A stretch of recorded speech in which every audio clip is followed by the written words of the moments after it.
YCP అధినేత YS Jagan పై case నమోదైంది. జగన్ తో సహా మరో 8 మంది వైసీపీ నేతలపై కేసు ఫైల్ చేశారు గుంటూరులోని నల్లపాడు పోలీసులు. గుంటూరు మిర్చి యార్డులో జగన్ పర్యటనతో కేసు ఫైల్ అయింది. ఎన్నికల కోడ్ను ఉల్లంఘించారని పోలీసులు కేసు నమోదు చేశారు.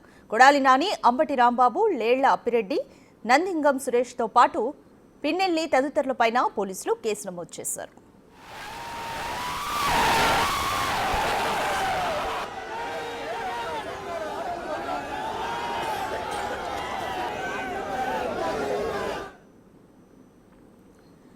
Operation success but patient dead అనే మాట ఇప్పుడు వైసీపీ నేతలకు బాగా అర్థమైందన్న చర్చ నడుస్తోంది. ఎందుకంటే ఆ పార్టీకి ఊహించని పరిణామం ఎదురైంది. వైసీపీ అధినేత జగన్ మిర్చియార్డ్ పర్యటనలో అనుకున్నదొకటి అయిందొకటి కాబట్టి మిర్చి ధరలపై ప్రభుత్వాన్ని తీవ్రస్థాయిలో ఎండగట్టి ఇరుకున పెట్టాలని వైసీపీ వ్యూహం రచించింది.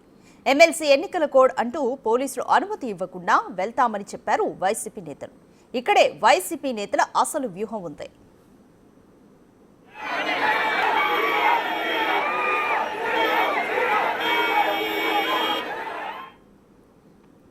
అనుమతి లేదు కాబట్టి భారీగా పోలీసులు మోహరించి అడ్డుకుంటారని భావించారు వైసీపీ నేతలు.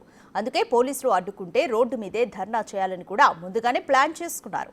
రోడ్డుపై ధర్నాతో భారీ కవరేజ్, జగన్ టూర్కి మైలేజ్ వస్తుందని భావించారు. అందుకే నేరుగా మిర్చియార్డ్ గేట్ దగ్గరకు వెళ్లకుండా కొంత దూరం నుంచి ర్యాలీ మొదలుపెట్టారు జగన్.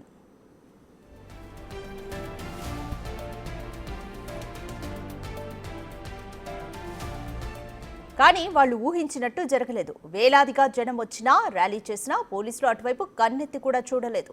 అసలు మిర్చియార్డ్ దగ్గరకు ఒక్క పోలీసు కూడా రాలేదు. దీంతో వైసీపీ నేతలు బిత్తరపోయారు. జగన్ వచ్చిన బందోబస్తుకు పోలీసులను ఎందుకు పంపలేదంటూ ఉన్నతాధికారులకు ఫోన్లు మొదలుపెట్టారు ఫ్యాన్ పార్టీ నేతలు. ఎన్నికల కోడ్ కారణంగా బందోబస్తు ఇవ్వలేమంటూ చెప్పేశారు పోలీసు ఉన్నతాధికారులు. కోడ్కు విరుద్ధంగా బందోబస్తుకు వస్తే ఈసీకి తాము సమాధానం చెప్పుకోవాల్సి వస్తుందన్నారు.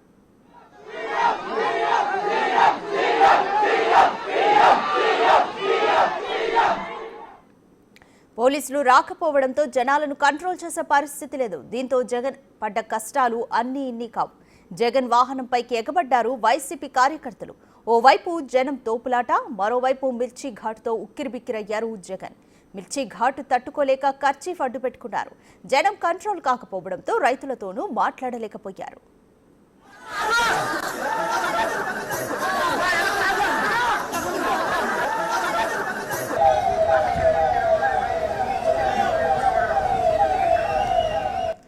పోలీసు బందోబస్తు ఇవ్వకుండా ఇబ్బంది పెట్టారంటూ జగన్ ఆఖర్లో విమర్శలు కూడా చేశారు. తాను అధికారంలోకి వచ్చాక మీకు బందోబస్తు ఇవ్వనంటూ వార్నింగ్ ఇచ్చారు.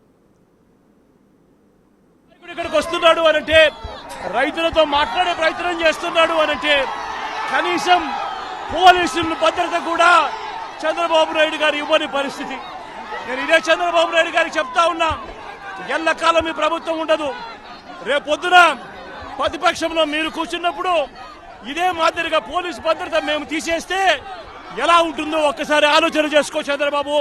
నువ్వు చేస్తా ఉన్నది కరెక్టా కాదా అన్నది కూడా ఒకసారి ఆలోచన చేసుకోమని చంద్రబాబు నాయుడు గారికి ఈ సందర్భంగా గట్టిగా చెప్తా ఉన్నాం, విజ్ఞప్తి చేస్తూ.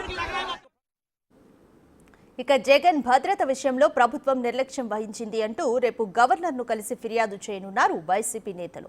అయితే పోలీసు అధికారుల గుడ్డలు ఊడదీస్తానంటూ మంగళవారం జగన్ కామెంట్స్ చేశారు.